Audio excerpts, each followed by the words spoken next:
Well, good afternoon and welcome to Mondays with Michael live here on Facebook. Let me get my little computer working here. Thank you for hanging out. Thank you for joining. It is now November. Now November. We have made it to November. So congrats to all to making it to November. I don't have any beard. I thought about growing it back again. The COVID thing I had for a while. I may do something over the winter, some light stubble, if you will. I haven't decided that, but I'm down to shaving maybe once a week. So yesterday was pretty full, pretty full. Hope everyone's doing great out there, and hope wherever you are, you're staying safe, being careful. Depending on where you are across the country. So here in Northern Virginia, we're kind of half in, half out, and most things are open. Have to wear a mask inside, but you can get up, you can get around in Northern Virginia for the most part. Large groups, things aren't happening, but and we have some clients that are back working. They're back working safe. We have some clients that are rotating folks in and out, and then we have some clients that are just going to wait it out. We have some clients in very large organizations just going to wait it out, just going to wait it out. So wherever you are, hoping that you're doing well and staying safe. Today's session is about leadership. Whatever's happening out there in your organization, this is the time for leaders to step up. I've heard stories of CEOs, CFOs, CIOs, CMOs, Chief Human Resource Officers really stepping up, taking the lead, and ensuring that their employees, most of them working from home, that they're informed, that they're supported, that they are educated, and that they get to see the plan. We're talking about planning and being a leader and planning. But that said, leadership in organizations a lot of times doesn't come with a title. Leadership, as you know, is a relationship with those who lead and those who choose to follow. A little thing I say in training class, if you think you're a leader and you look over your shoulder and there's nobody following you, are you really a leader? I would say no. Now that said, there are leaders in organizations that don't have the title. I've worked in organizations where, somebody in a department down the hall that has no leadership title is actually a leader of a lot of people in the organization because a lot of people listen to this person, a lot of people follow this person, a lot of people take direction from this person, and a good leader knows who these folks are throughout the company. So a leader doesn't have to have a title. A leader has to have followers. And my first question to you, if you think you're a leader, do you have followers? Are people following you because they want to? Or are people following you because they have to? Interesting question. If you lost your title as leader, would those who report to you or those who follow you actually follow you? Interesting question. But today we're going to talk a little about the program we deliver. We're talking some tips about that, some things we've learned in the classroom. I'm talking to a lot of executives that are trying to help their direct reports as a leader, trying to get their employees more engaged as best they can in this virtual world.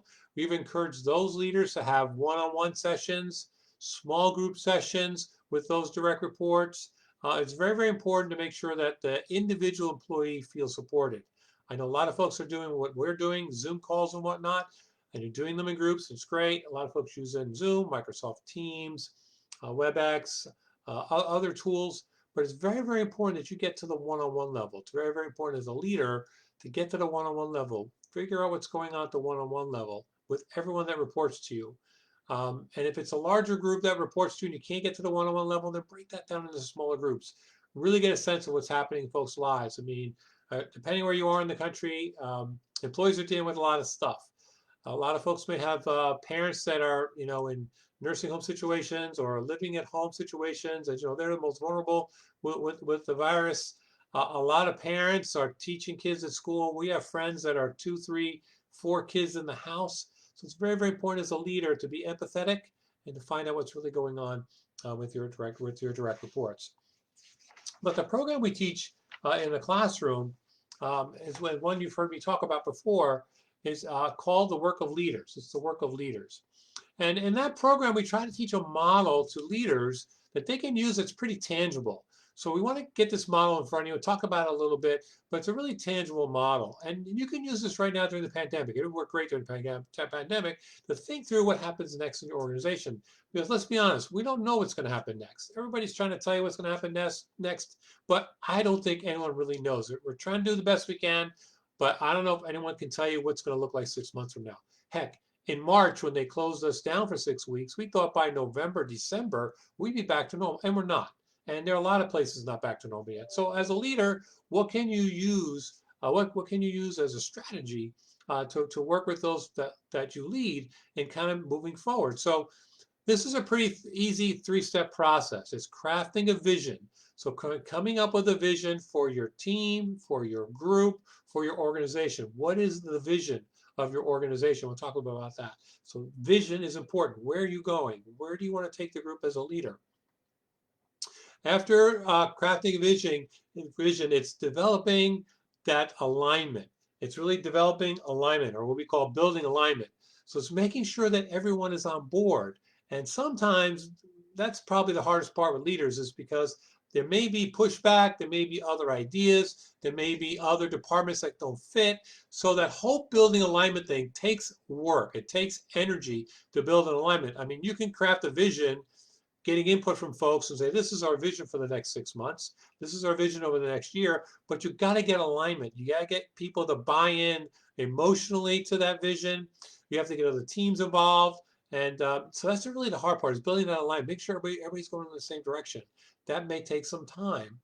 And then the third step is executing that vision. It's once you have all those folks thinking and feeling the same way, is leading that group to execute the vision and to move that vision moving forward.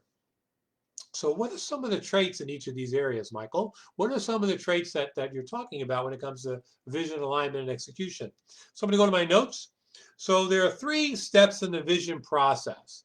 There's exploration, trying out some new things, keeping an open mind, looking at the big picture. Boldness, taking an adventurous step, thinking of something that may be what we still call out of the box. And then testing assumptions. Who can you bounce this idea off of to make sure that you're not totally crazy in this particular idea you have?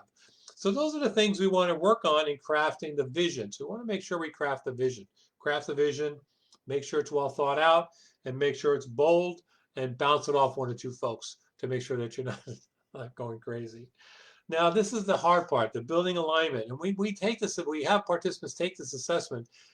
This is the part that most participants score lowest on of the 3, is building that alignment. Because, too many leaders want to go from vision to execution, and we tell them all the time, you really can't do that. You got to build this alignment. So under alignment is developing clarity, making sure everybody's clear, understanding through messaging and rationale. What is it the vision is really trying to do? Then there's dialogue, exchanging perspectives with folks around the table or inter-departments, and being receptive to possibly new ideas. And then inspiration, making sure that people really, as I talked earlier, that have that emotional impact ready to move forward. And then we move to execution. So we need to build momentum, right? Initiating action. We need to have a structured plan. This is where you dot the I's and cross the T's, making sure the plan moves forward. And then you want to set up a process for feedback, because you may start implementing this vision and it may not be going that well for some reason. So you want to be able to get feedback from those in the group, and then maybe some from other departments along the way to make sure that you're moving forward. So that's the 3-step model. We do have the assessment. If you want to take the assessment, happy to send it to you. Send me a message wherever you're seeing this. But this takes practice. This takes time. But this takes some practice, takes some time, as I just said. But this takes something that you really want to try, and it could be something new for you. So take a step out of the box and be a leader. Be a leader. So I see we're coming up to the end of our time. So welcome to November. It's also November. It's Men's Health Month. So if you're a guy listening to this, please go get your physical and get your flu shot. We'll see you next Monday. Mondays with Michael Live here on Facebook. Make it a great week.